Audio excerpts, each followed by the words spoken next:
کرنی ہے وہ انسان کی موت اور مرنے کے بعد جب آدمی قبر میں جاتا ہے تو اس میں اس کو کیا کیا چیزیں سب سے پہلے اس کو ملتی ہیں اور قبر میں بندے کی اور موت کے وقت کیا کیفیت ہوتی ہے، مختصر وقت میں چند باتیں اس حوالے سے عرض کی جائیں گی۔ ایک درود پاک کی فضیلت امام جلال الدین سیوطی شافعی رحمۃ اللہ علیہ نے حدیث نقل فرمائی۔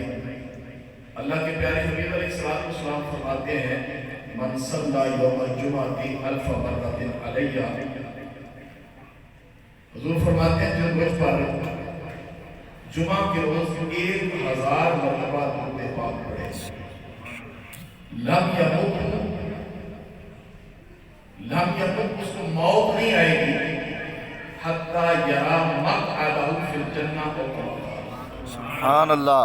میں جو جمعہ کے روز 1000 مرتبہ مجھ پر درود پاک پڑھے وہ اس وقت تک مرے گا نہیں جب تک جنت میں اپنا مقام نہ دے۔ سبحان اللہ۔ آپ اندازہ کریں کہ کس قدر پیاری یہ حدیث پاک ہے۔ اس لیے آج جمعہ کا دن ہے، ظاہر نصیب میں جب سرور سے نکلا تو میں نیت کر کے نکلا اور سرور سے یہاں تک پہنچنے کا کم از کم 313 مرتبہ میں نے درود پاک پڑھ لیا۔ میری خواہش ہے کہ اس حدیث پر آپ بھی عمل کریں، اس کی برکت سے موت آنی ہے، یہ اٹل فیصلہ ہے۔ تو اگر جنت میں یعنی اس درود کی برکت کیا ہوگی کہ وہ بندہ جنتی بھی ہو جائے گا اور جنت کا اپنا مقام بھی دیکھ لے گا۔ سبحان اللہ۔ شرط کہ اس کا اعتقاد محکم ہو، ایمان اس کا سلامت ہو، یہ لازم ہے۔ لیکن جو 1000 مرتبہ درود پڑھے گا انشاءاللہ حضور کے کرم سے اس کا ایمان سلامت رہے گا۔ سبحان اللہ۔ اللہ ہم سب کو کثرت سے درود پڑھنے کی توفیق عطا فرمائے۔ آمین۔ صلو علی الحبیب صلی اللہ علیہ وسلم۔ جو دور دور بیٹھے ہیں ان کی خدمت میں عرض ہے قریب آ کر بیٹھیں گے، بات سننے میں بھی آسانی ہوگی اور ویسے بھی سنت اور اچھا طریقہ یہی ہے کہ یہ آدمی جب قرآن حدیث کی بات سنے تو قرب بیٹھ کر سنے تاکہ اس کی تفہیم اور سمجھ اس کو حاصل ہو۔ انسان کی موت کے وقت اس کی کیفیت مختلف ہوتی ہے اور جب وہ قبر میں جاتا ہے تو اس کی بھی ہر بندے کی قبر ایک جیسی نہیں ہوتی۔ قبر کے اندر بندوں کے احوال مختلف ہوتے ہیں۔ زندگی انسان کی کیسے بھی ہے، ہم آپس میں رہتے سہتے ہیں، ایک جیسا انداز ہوتا ہے، وہ اچھے انداز سے گزارتا ہے، کمزور طریقے سے گزارتا ہے، اتنی آسائشیں نہیں ہوتی۔ لیکن یہاں دکھ میں گزاری یا سکھ میں گزاری اس کا کوئی اتنا تکلیف دہ پہلو نہیں ہے۔ انسان کے لیے سب سے بڑی تکلیف اور تباہی کی وجہ یہ ہے کہ اس قبر میں جائے تو اس کی قبر اس کو تنگ کرے، اور قبر کی کیفیت مختلف بیان کی گئی ہے۔ ایک حدیث پاک میں اللہ کے پیارے حبیب علیہ السلام فرمایا کہ قبر بندے کو دباتی ہے، قبر جو ہے بندے کو دباتی ہے، اور بندے کی قبر کی دبانے قبر کے دبانے کی کیفیت مختلف ہے۔ اور میں کس کو تو ایسے دباتی ہے کہ جیسی ماں اپنی گود میں بچے کو لے کے اس کو پیار دیتی ہے، اور فرمایا کسی بندے کو جو بے نمازی ہے وہ کافر ہے، اس کی بات ہی نہیں ہے۔ فرمایا اس کو اس قدر دباتی ہے کہ اس کی پسلیاں ٹوٹ ٹوٹ کر ایک دوسرے میں پیوست ہو جاتی ہیں۔ اب ہم ظاہر تو قبر میں رکھ کے آگے ہیں، مٹی ڈال کے آگے ہیں، لیکن قبر کی کیفیت قبر کی حالت مختلف ہے، ہر بندے کی ایک جیسی نہیں ہے۔ اب قبر جو ہے اس کی کیسے اچھی ہوگی اور اس کی قبر کیسے روشن ہوگی، اور اللہ کے پیارے حبیب علیہ السلام نے فرمایا کہ الذین تتوفاهم الملائکہ طیبین یقولون سلام علیکم۔ فرمایا جب فرشتے مومن کی جان نکالتے ہیں، بندے کی جان نکالتے ہیں تو فرشتے کیا کہتے ہیں؟ وہ جن کی جان نکالتے ہیں فرشتے ستھرے پن میں یہ کہتے ہوئے کہ سلامتی ہو تم پر، یعنی اس پر سلامتی بھیجتے ہیں۔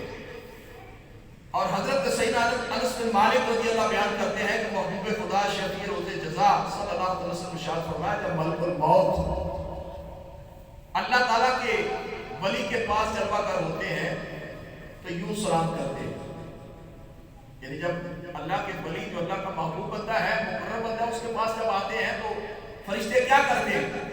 کہتے ہیں السلام علیکہ یا ولی اللہ، سبحان اللہ، اے اللہ کے ولی کو سلام ہو،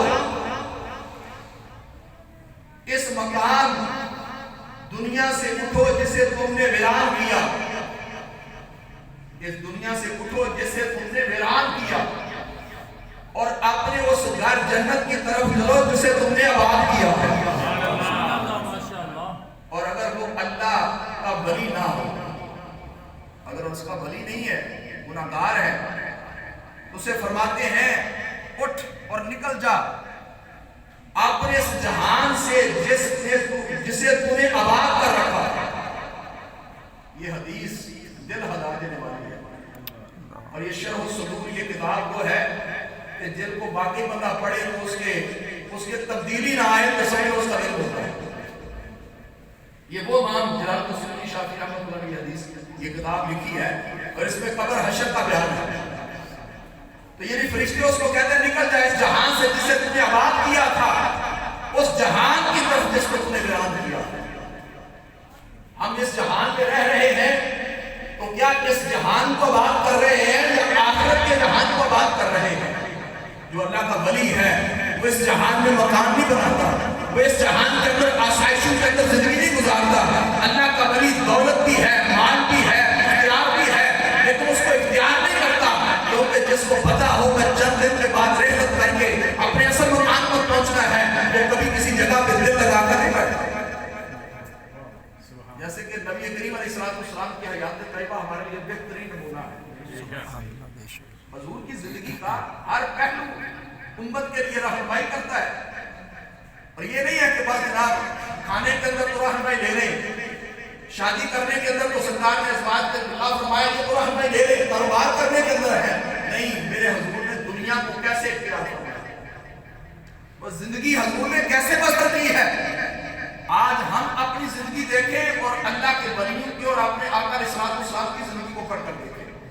سرکار علیہ السلام مال کے جنت ہے، مال کے کونین ہے، وہ حضور کی ذات وہ ہے، میرے آقا کی بارگاہ میں کوئی سونا لینے آیا حضور نے اس کو مال کے عطا فرمایا، جو دنیا کی جگیر لینے آیا اس کو دنیا کی جگیر عطا فرما دی، کوئی حافظہ لینے آیا سرکار نے اس کو عطا فرما دیا، کوئی فقر لینے آیا اس کو عطا کر دیا، کوئی عشق لینے آیا حضور نے اس کو عطا کر دیا ہے۔ لیکن میرے قریب آقا سب کچھ عطا کر رہے ہیں، اپنے گھر میں 3 دن تک چولہا نہیں جلتا،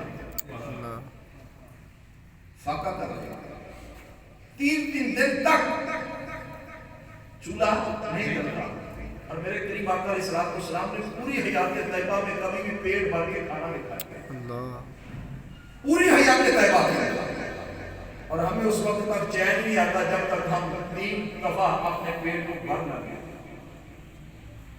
جس نے 3 دفعہ اب اس کی طرف میں نہیں جاتا کہ یہ پیٹ بھرا کیسے ہے، حلال سے بھرا ہے یا حرام سے بھرا ہے، سود سے بھرا ہے یا حلال کمائی سے بھرا ہے، اس کی طرف تو بات کے معاملات ہیں، لیکن ہم اپنے پیٹ کو جو حلال روزی نکالتے ہیں، میرے قریب آقا کی سنت تو ہے سرکار نے ساری پر فقر اختیار کیا ہے اور پیٹ بھر کر بھی کھانا نہیں کھایا۔ تو فرمایا وہ فرشتے بندے سے اس وقت کہتے ہیں جو دنیا کے اندر اپنے لیے اس قدر سامان۔ اب یہاں ایک بات یاد رکھیے گا، اگر کوئی عالم دین ہے یا کوئی اللہ کا ولی ہے، اگر وہ شاہانہ زندگی گزارتا ہے، اللہ کی اطاعت میں گزارتا ہے، کوئی اس میں یہ اس کے لیے یہاں یہ والی وعید نہیں ہے، کیونکہ حلال کمائی سے انسان سہولت لے سکتا ہے، دنیا کی ہر نعمت حاصل کر سکتا ہے، تو اس کے لیے جائز ہے، یہ اس کی ممانعت نہیں ہے، لیکن اعلیٰ طریقہ کیا ہے کہ فقر کو اختیار کرے، آخرت کو بات کرے۔ اور فرشتے جب روح نکالتے ہیں فرماتے ہیں کہ اس دنیا کو تم نے ویران کیا ہے، اب اس جنت کی طرف جا اس کو تم نے آباد کیا۔ اور موت کے وقت بندے کو کیا کیا بشارتیں ملتی ہیں، حضرت سیدنا مجاہد فرماتے ہیں، یہ بھی اللہ کے بڑے مقبول بندے ہیں، فرمایا مومن کو بعد وفات اولاد کے نیک ہونے کی خوشخبری سنائی جاتی ہے۔ یعنی سب سے پہلے بندے کو جو قبر میں خوشخبری ملتی ہے نا، وہ کون سی ہے بھائی؟ بولو سارے، نیک اولاد۔ اس کی خوشخبری ہے نیک اولاد، تاکہ اس کی آنکھیں ٹھنڈی ہو جائیں۔ جو بندہ دنیا سے جائے اور اس کا بیٹا نمازی ہو، اس کی بیٹی نمازی ہو، اس کی اولاد نمازی ہو، نیک ہو، اس کو کردار اچھا ہو، وہ حرام نہ کھانے والا ہو، حرام نہ کمانے والا ہو، لوگوں کے گھروں میں جو قاطی نہ کرنے والا ہو، زیادتی نہ کرنے والا ہو، حلال کھا کے دیا ہے، حلال کھوا کے دیا ہے، اگر اس کی نیک اولاد نیک کام کرتی ہے، اگر قبر میں مر کے بندہ پہنچتا ہے نا، اس بندے کو کیونکہ اولاد کی طرف سے بندہ بڑا پریشان ہوتا ہے۔ آپ نے دیکھا ہے کہ آخری وقت تک بندہ اولاد کے بارے میں سوچتا رہتا ہے، آخری وقت، بلکہ زندگی کا ہر حال، پہلے شادی نہیں تھی، شادی ہوئی ہے تو پھر اب اولاد ہو گئی ہے تو اب اولاد کی طرف لگ گئی۔ آپ نے دیکھا بوڑھا باپ بھی اپنے بچوں کے بارے میں سوچتا رہتا ہے، میرے فلاں کو یہ مل جائے، فلاں کو یہ مل جائے، فلاں کو مل جائے، لیکن کبھی یہ سوچا ہے کہ میری اولاد نیک ہے؟ میرے بھائی، ہم ہزار دے کے جو خدا کے پیچھے کو تقسیم کر دیں نا، اتنا فائدہ نہیں ہوگا جتنا تمہاری اولاد نمازی ہوگی تو تمہیں قبر میں راحت نصیب ہوگی اور فرشتے اس کو خوشخبری سنائیں گے۔ چنانچہ سیدنا دہاق رحمۃ اللہ علیہ اس فرمانے باری تعالیٰ لہم البشریٰ فی الحیات الدنیا و فی الآخرہ، فرماتے ہیں انہیں خوشخبری ہے دنیا کی زندگی میں اور آخرت میں۔ اس کی تفسیر میں فرماتے ہیں وہ مرنے سے پہلے ہی جان لیتا ہے کہ کہاں ہوگا۔ فرمایا جو اللہ والا ہے نا، وہ مرنے سے پہلے جان لیتا ہے کہ مرنے کے بعد میں نے کہا ہے۔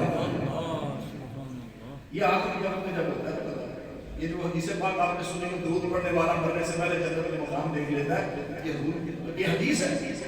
تو فرمایا وہ پہلے جان جاتا ہے، جب آخری وقت ہوتا ہے اس کو پتہ چل جاتا ہے کہ میں نے کہاں جانا ہے، میں نے زندگی کیسے گزاری ہے، میں نے اللہ کے احکامات پر عمل کیا یا نہیں، اپنے مصطفیٰ کی سنت کو اپنایا کہ نہیں۔ ارے اس کی زندگی اس کو بتا رہی ہوتی ہے، اس کے آخری وقت میں اس کو پتہ چل جاتا ہے کہ میرے سامنے جنت ہے، جنت کا راہ ہے، لیکن جس نے اپنی زندگی اطاعت مصطفیٰ اور اطاعت الہی میں گزاری ہوگی، بغیر مرنے سے پہلے جنت میں اپنا مقام دے گی۔ سبحان اللہ۔ کاش ہمیں اللہ کی اطاعت میں زندگی گزارنا نصیب ہو۔ اللہ اکبر۔ امیر المومنین مولانا مجتبی شاہ علی المرتضیٰ کرم اللہ وجہہ فرماتے ہیں ہر جان پر اس وقت تک دنیا سے نکلنا حرام ہے۔ حضرت علی کا فرمان، ہر بندے پر اس وقت تک دنیا سے نکلنا حرام ہے جب تک وہ یہ نہ جان لے کہ اس کا ٹھکانہ کہاں ہے۔ مصنف ابن ابی شیبہ کتاب الزاہد، یعنی اس کے اندر یہ حدیث پاک موجود ہے کہ فرمایا کہ حضرت علی فرماتے ہیں یہ بندے پر حرام ہے، وہ اس وقت تک دنیا سے نہیں نکلے گا جب تک اس کو یہ نہ پتہ چل جائے میرا ٹھکانہ کیا ہے۔ میرے بھائی، ہم دنیا میں اعلیٰ سے اعلیٰ ٹاؤن میں پلاٹ چاہتے ہیں، بنگلہ چاہتے ہیں، مکان چاہتے ہیں، میرا اعلیٰ رہن سہن ہو جائے، لیکن بھائی کبھی قبر کے بارے میں سوچا ہے کہ یہاں تو کوٹھی بنا لی، کیا وہاں اسفل سافلین میں جا رہا ہے یا اعلیٰ علین میں اس کو مقام ملے گا؟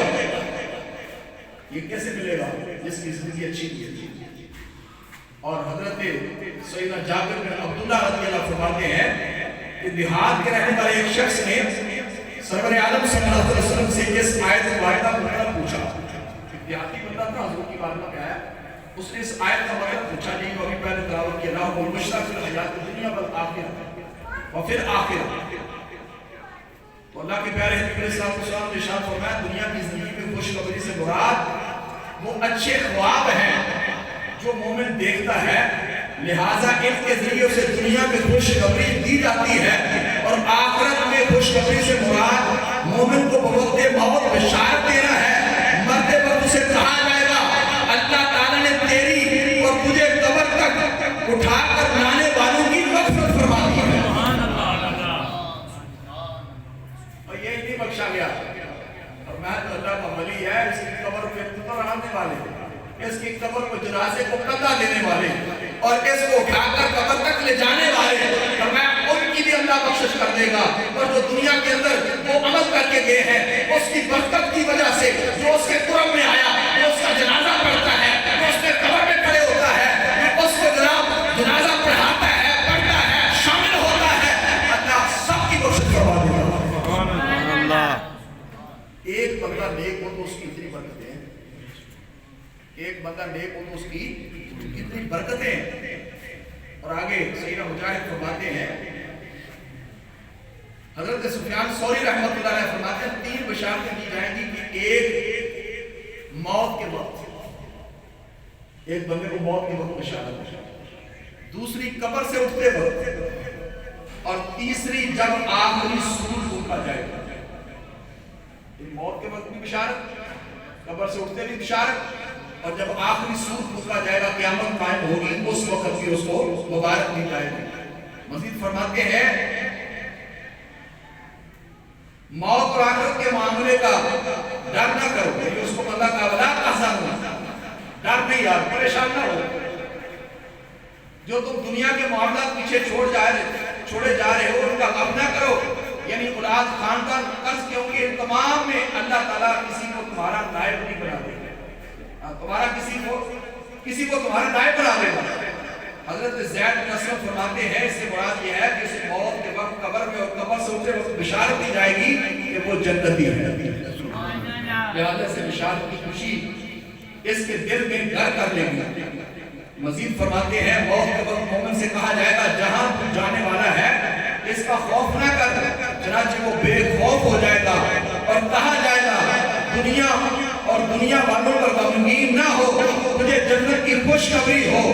بس وہ اس حال میں مرے گا کہ رب تعالیٰ اس کی آنکھیں ٹھنڈی, اللہ تعالیٰ نے اس کی آنکھیں ٹھنڈی کی ہوں گی. یعنی وہ جنت میں اپنا مقام دیکھ لے گا تو اس کی آنکھیں ٹھنڈی ہوئی. جیسے بندہ دیکھ کر کوئی چیز بندے سے گم ہو جائے, یا اولاد بڑے عرصے کے بعد بندہ دیکھے ایک ملک رہتی ہے تو وہ آئے اور اپنی آنکھوں کے سامنے جب اولاد کو دیکھتا تو اس کی آنکھوں کو ٹھنڈ پڑ جاتی ہے. اور بلکہ ایسا بھی ہوتا ہے کہ خوشی کی وجہ سے آنکھوں سے آنسو بھی نکل آتے ہیں. تو مجھے بتاؤ بندے کو مومن کو کتنی خوشی ہوگی کہ جب وہ اس کو مرتے وقت یا مرنے کے بعد اس کو جنت کی بشارت سنائے. اور میں اس کو ایک حدیث پاک میں آیا ہے کہ اس پر فرشتے جو ہے نا وہ اس کو روک دیتے ہیں. یہ مرنے والا جو ہے جس کو جنت کی بشارت دی جاتی ہے نا, فرمایا اگر اس پر فرشتے کنٹرول نہ کریں تو فرمایا اس کا دل خوشی کے اندر سینے سے نکل کر سر کو آ جائے گا کہ اللہ جب اس کو جنت کی بشارت سنائے گا, کیونکہ کائنات میں سب سے بڑی کامیابی یہی ہے کہ جیسے رب راضی ہو جائے گا. سبحان اللہ. فرمایا اگر فرشتوں کا کنٹرول نہ ہو تو اتنی خوشی بندے کو ہو, فرمایا اس کا دل نکل کے اس کے سر کو آ جائے, خوشی کی وجہ سے جھوم جائے, وہ تڑپ جائے, وہ اللہ کے اس انعام میں اتنا خوش ہو جائے تو اس کا دل جو ہے وہ عاشق اٹھے اور اپنے سینے سے اس کا دل باہر آ جائے. لیکن فرشتوں نے اس پر پہرا لگایا ہے کہ بندہ بول نہیں سکتا. اسی لیے یہی وجہ ہے کہ ہم غافل ہیں, ہم اب دنیا کی زندگی میں پھنسے ہوئے ہیں. جو اللہ والا ہوتا ہے آخری وقت میں اس کی زبان پہ کلمہ جاری ہے. بصرہ کا ایک واقعہ لکھا ہے کہ جو بندہ نیک ہوتا ہے اس کی زندگی میں کیا ہوتا ہے اور جو گناہگار ہوتا ہے اس کا کیا حال ہوتا ہے. اور میں ایک شخص کا اس کا آخری وقت تھا, بصرہ کا وہ بندہ تھا, اور اس کو کہا گیا کہ پڑھو لا الہ الا اللہ. تلقین کی گئی. سنت یہ ہے کہ جب بندہ کو آخری مرگ ہو, آخری وقت میں ہو, تو اس کے پاس اونچی آواز سے ذکر کیا جائے. کیا کیا جائے؟ کئی بندے رونا شروع کر دیتے ہیں, اس کے پاس بلند آواز سے ذکر کیا جائے, کہا نہ جائے پڑے, اونچی آواز سے لا الہ الا اللہ لا الہ الا اللہ کا ذکر کیا جائے. کیوں کہ آپ جب پڑھیں گے تو اس کی زبان پر بھی لا الہ الا اللہ جائے.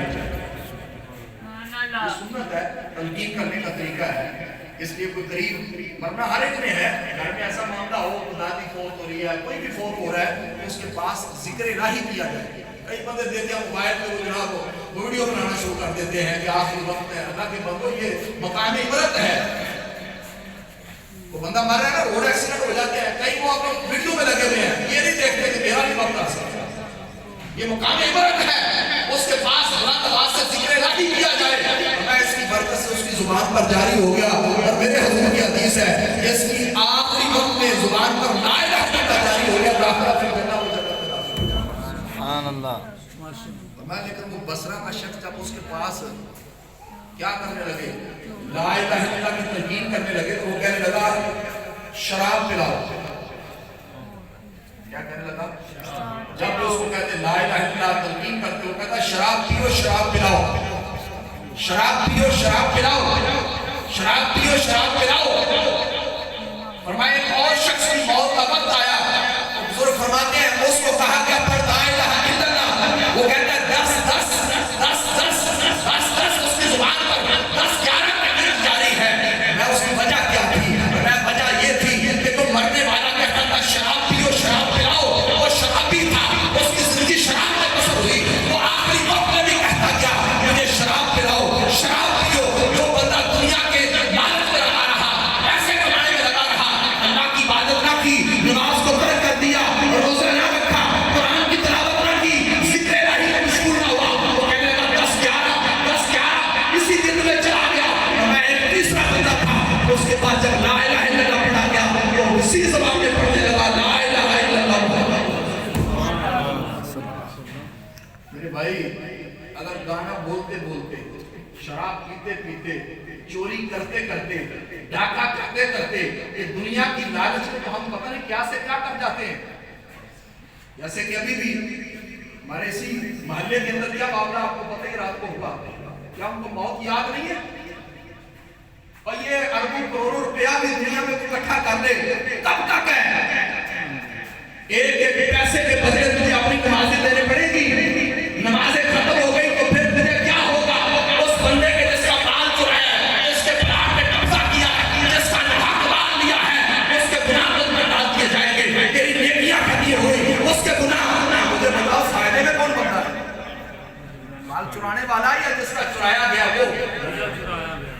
یہ تو چلو اللہ تعالیٰ ہمت دے، حوصلہ دے، یہ تو دنیا میں معاملات چلتے رہے، لیکن میں اپنے اوپر غور کروں، میں اپنی حالت کو دیکھوں، میری دوستی کیسی ہے، میری زندگی کا انداز کیسا ہے۔